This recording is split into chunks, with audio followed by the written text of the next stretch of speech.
자, 그리고 이제 또 하나는 뭐냐면은 열왕기상 5장 17절에서 18절에 보면은 이에 왕이 영을 내려 크고 귀한 돌을 떠다가 다듬어서 전에 기초석으로 놓게 하며 솔로몬의 건축자와 히람의 건축자와 그발 사람이 그 돌을 다듬고 전을 건축하기 위하여 제목과 돌들을 갖추니라. 이건 솔로몬이 성전 건축하는 거였었죠. 예. 구약의 성전 건축, 옛 언약의 그죠?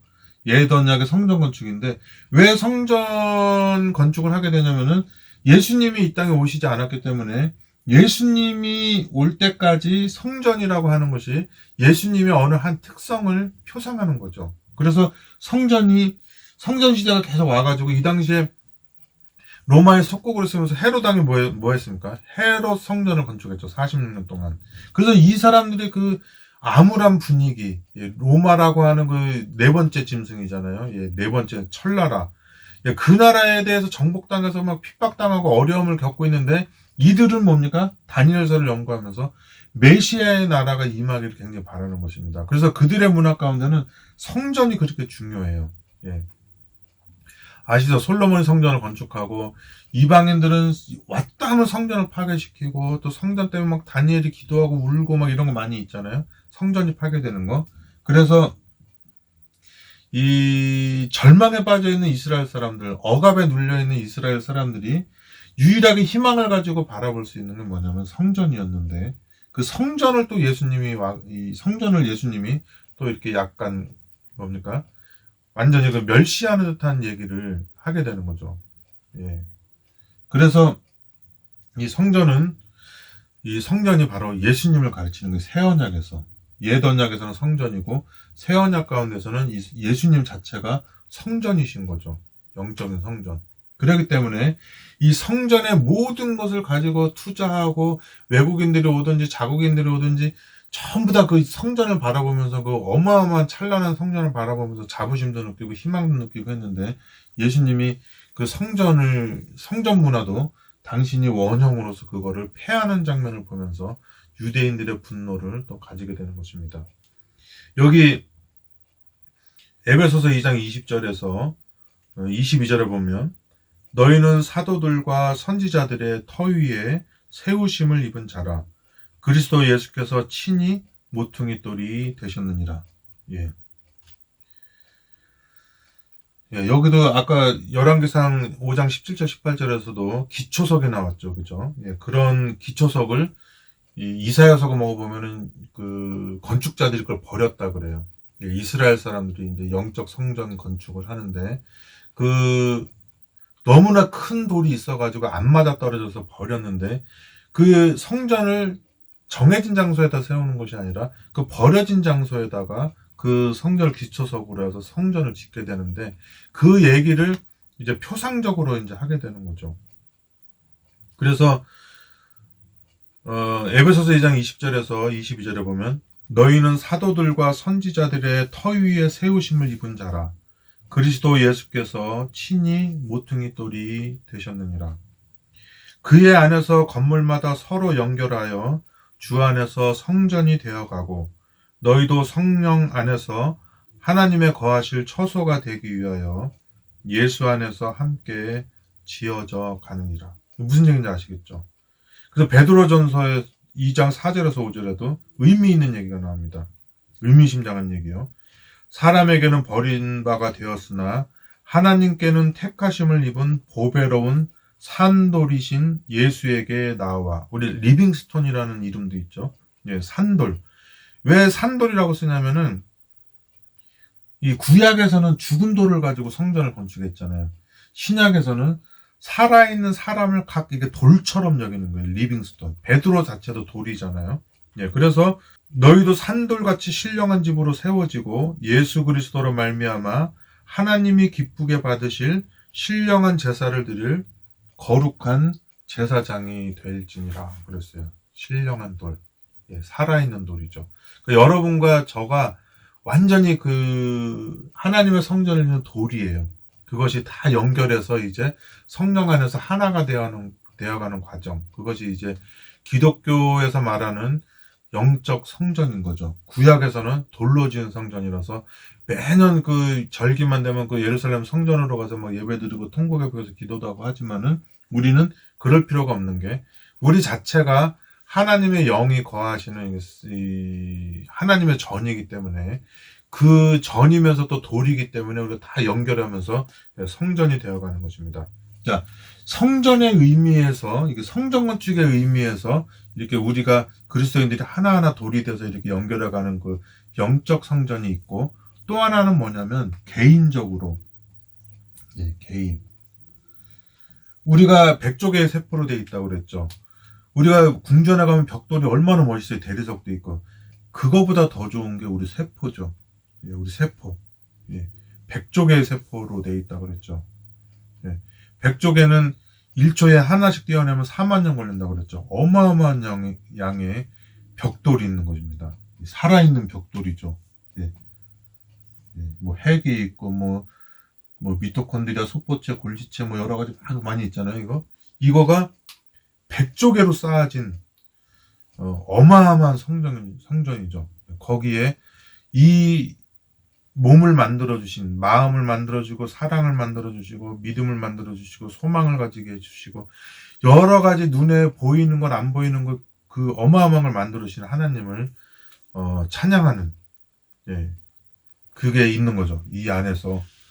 성대도 울리고, 들리기도 하고, 보기도 하고, 말도 하고, 이 얼마나 이 말로 표현할 수 없는 신비스러운 이 성전입니까?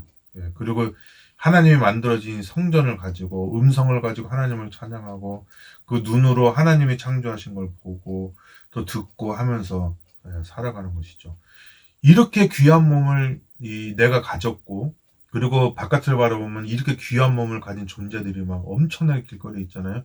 그 사람들을 바라보면서 한 사람 한 사람 소중하게 여기는 그 마음이 하나님이 나눠주신 마음이 아니면 뭐겠습니까?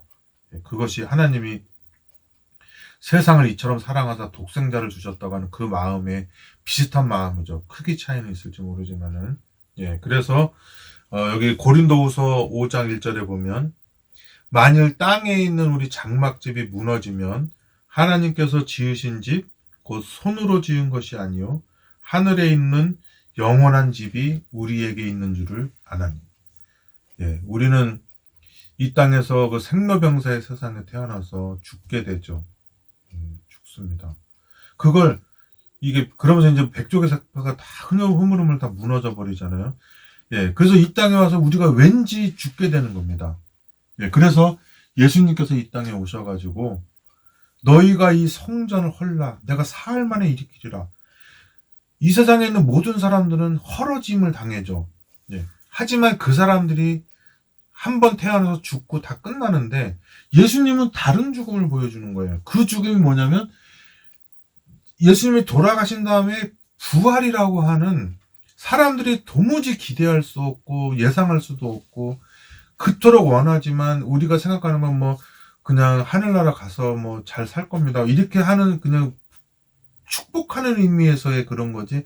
진짜로 좋은 거는 뭐냐면 돌아가신 우리 엄마가 지금 살아오는 게 제일 좋은 거죠. 하늘에서 잘 사시는 것보다 지금 나랑 같이 있으셔가지고 같이 밥 해먹고 사는 게 더 좋은 거지. 하늘에서 잘 사는 게 어머니가 돌아가신 어머니가 좋아하시겠어요? 제가 좋아하겠어요? 그렇게 하지만 예수님은 이 땅에 오셔가지고 생로병사 모든 사람이 태어나고 병들고 죽는 과정을 겪으면서 우리에겐 없었던 거 부활이라는 걸 하는 것입니다. 나는 부활이다. 부활이라는 것을 하게 되는 거죠. 너희가 이 성전을 헐라 내가 사흘 만에 일으키리라 그랬어요. 여러분 따지고 보면 우리가 왜 예수님의 고난에 동참하는 것인지 아시겠습니까? 내가 지금부터 뭔가를 희생하려고 노력하지 않아도 내가 이 땅에 태어나면서부터 나는 죽음이라는 시한폭탄을 가지고 태어난 거잖아요. 그죠? 그 다음에 막 살아가면서 조심하잖아요. 조심하는데 뭐 교통사고 안 나려고 조심하고 뭐 병 안 걸리려고 조심하고 코로나 안 걸리려고 조심하고 이렇게 살아가고 있는데 그렇게 이렇게 꾸역꾸역 그 위기를 모면하면서 살아가서 얻어지는 게 뭡니까? 죽음이잖아요. 마지막에 결국에는 우리가 그렇게 위기를 모면하고 마지막에 도착하는 데가 뭐예요? 죽음이잖아요. 죽음이 뭡니까? 이별이잖아요. 우리가 친구들 만나서 헤어지고 그 다음날 만나는 소망이 있는 이별이 아니라 영원히 무덤에 가서 이 존재도 없어지고 형체도 없어지는 것이 죽음이라고 하는 이별이잖아요. 여러분, 그런 죽음이라는 걸 내가 선택했습니까? 하나님이 선택했죠. 예. 우리 이 땅에, 그리고 내가 뭐 나면서부터 뭐 하나님 믿으려고 막 했습니까? 나는 내 의식이 생기고 존재감도 생기고 생기기 전에, 내가 정체성도 있기 전에 나는 누구인가로부터 교육받고, 어머니 아버지가 교육 완벽하게 하는 것도 아니지만 그나마 최고로 좋은 교육이지만, 친구 만나고 누구 만나면 누가 나를 교육을, 성경을 믿고 하나님 믿도록 교육시켜줘요. 예. 이미 내가 20살 되고 30살 되면 이미 너무나 많은 무신론적 사상, 뭐 여러 가지 정치적 사상, 그리고 처세술적 사상, 뭐 여러 가지에 내가 찌들어 있는데, 그러한 모든 내가 내 의지와 상관없이 습득된 성향이나 습성을 가지고 내가 어떻게 하나님을 믿겠어요. 예. 예수님이 그걸 아시는 겁니다. 얘가 눈먼 것이 누구의 죄입니까? 그런 거는 없는 거예요. 뭐냐면은 그냥 하나님의 영광을 드러내기 위해서 얘를 만든 거예요. 그리고 우리와 상관없이 태어나면서부터 좋은 사람이든 나쁜 사람이든 다 뭐냐면 생로병사의 불행의 길을 걸으면서 뭡니까? 결국에는 착했던 사람, 나빴던 사람, 어떤 사람이고 자기 죄의 유무와 상관없이, 도덕성과 상관없이 무덤으로 들어가는 거죠. 그래서 우리는 노력하지 않아도 생로병사의 세상에서 그 길을 밟아가게 돼 있는 거예요. 예. 여기 미국에서도 실화가 있는데 뭐냐면, 어떤 여자랑 바람피다가 그 여자랑 결혼하기 위해서 자기 부인과 예쁜 딸 둘을 죽인 그 남자가 있었어요. 예. 근데 이제 그 사람은 이제 그래도 1급 살인죄지만 사형은 안 당하는데, 그 뭐라 그러냐면, 그 검사가 판사가 하는 말이 그거예요. 저 사람이 자기 아내와 자기 딸들의 생명을 뺏을 권한이 없었듯이, 우리는 자기 아내와 자기 딸 둘을 죽인 이 사람의 생명을 뺏을 권한을 우리는 가지고 있지 않다. 그러면서 그에게 이제 무기징역을 이제 내리거든요.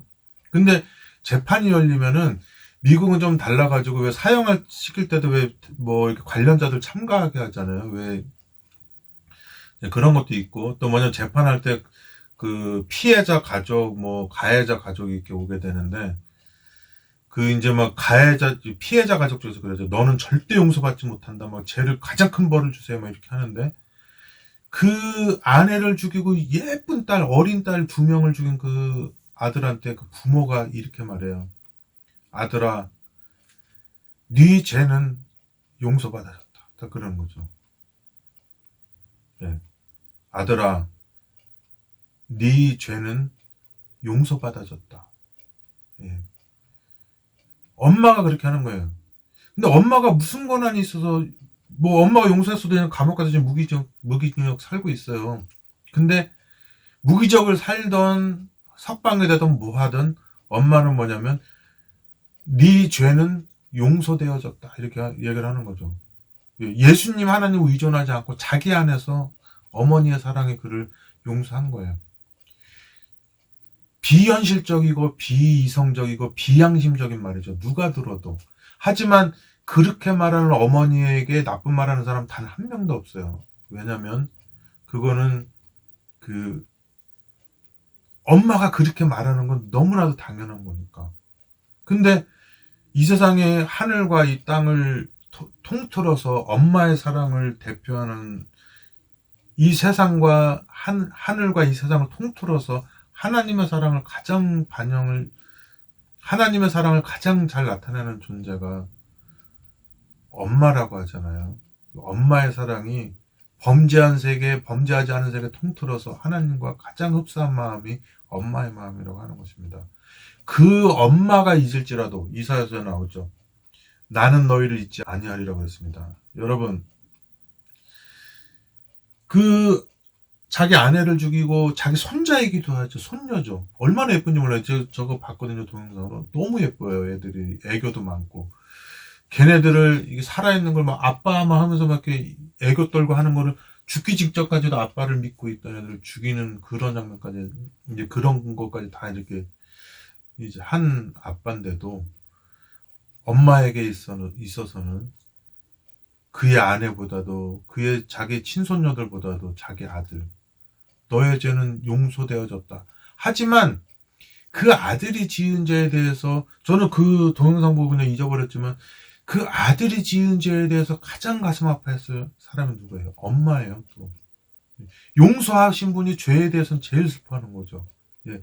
어렸을 때부터 사소한 거짓말 하나, 사소한 뭐 도둑질 하나 그렇게 가슴 아파하고 혼냈죠. 우리는 다 무시했지만은. 그리고 가장 큰 범죄를 지었을 때 그 죄에 대해서 그 크기만큼 아파하면서 그를 용서하는 것이 엄마잖아요. 예. 그 마음으로, 예, 그런 마음을 가지고 있는 엄마도 자식을 잊을 일이 혹시라도 생긴다면,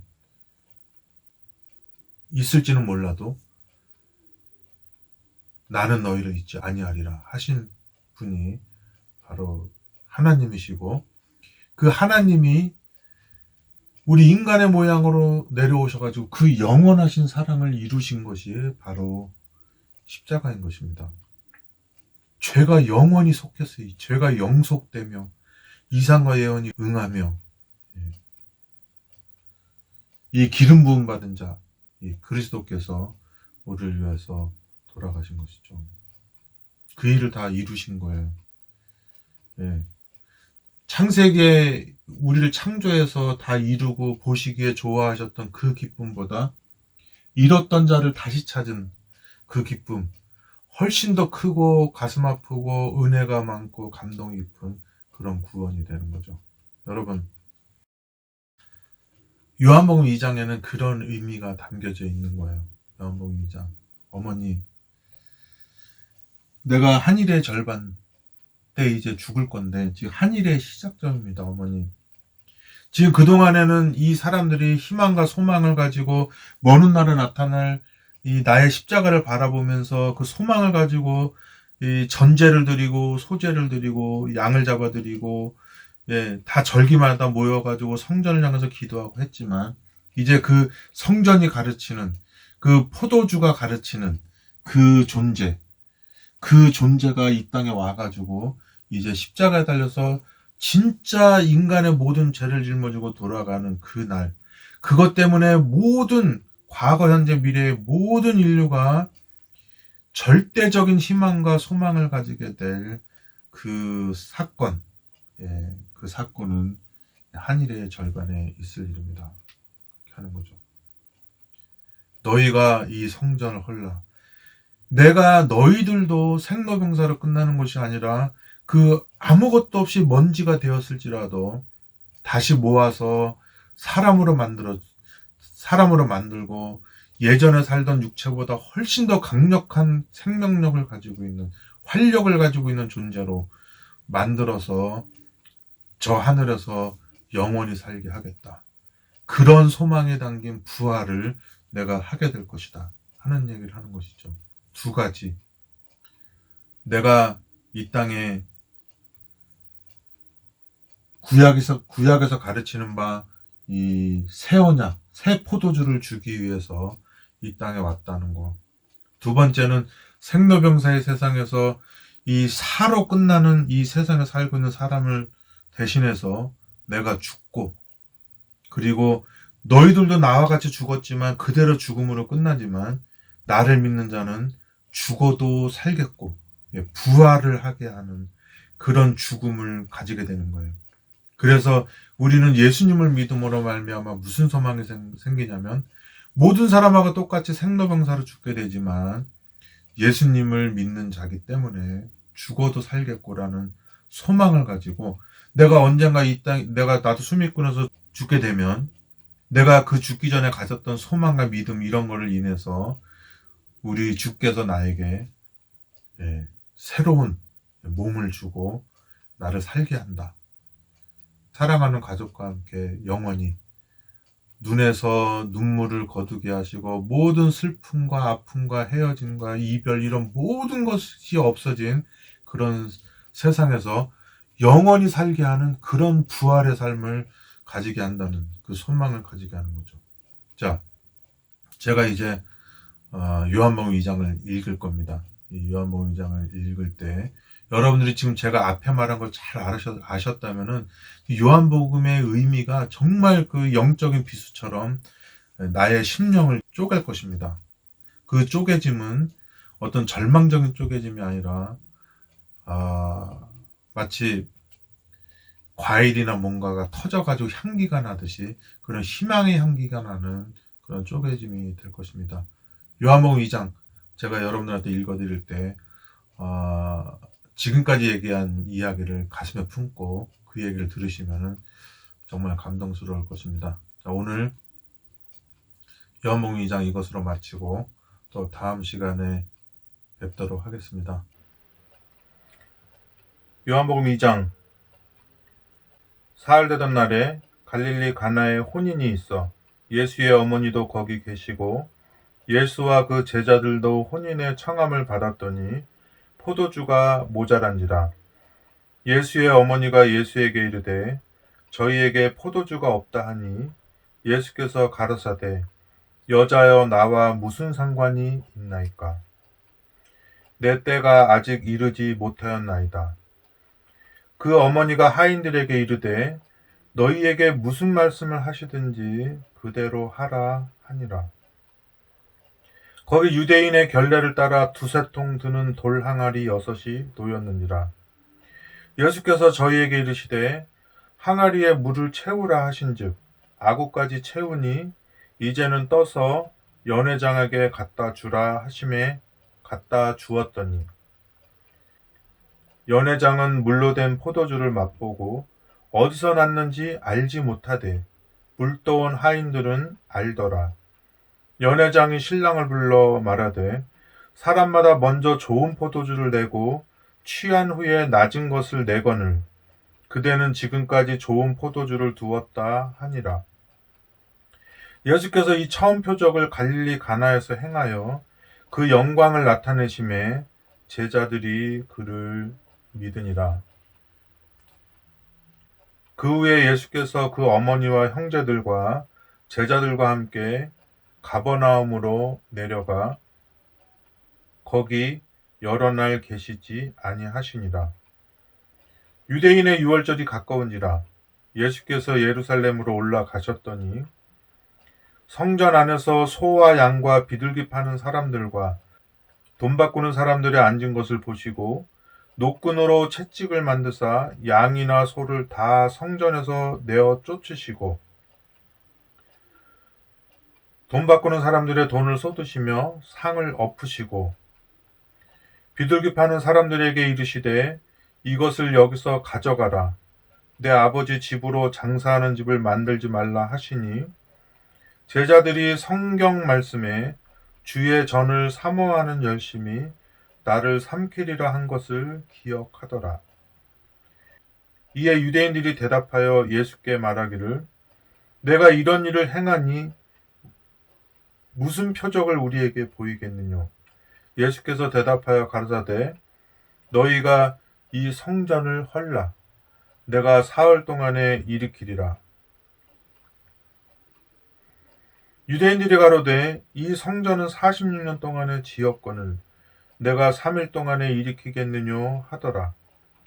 그러나 예수는 성전된 자기 육체를 가리켜 말씀하신 것이라. 죽은 자 가운데서 살아나신 후에야 제자들이 이 말씀하신 것을 기억하고 성경과 및 예수의 하신 말씀을 믿었더라. 유월절에 예수께서 예루살렘에 계시니 많은 사람이 그 행하시는 표적을 보고 그 이름을 믿었으나 예수는 그 몸을 저희에게 의탁지 아니하셨으니 이는 친히 모든 사람을 아심이요 또 친히 사람의 속에 있는 것을 아심으로 사람에 대하여 아무의 증거도 받으실 필요가 없음이니라.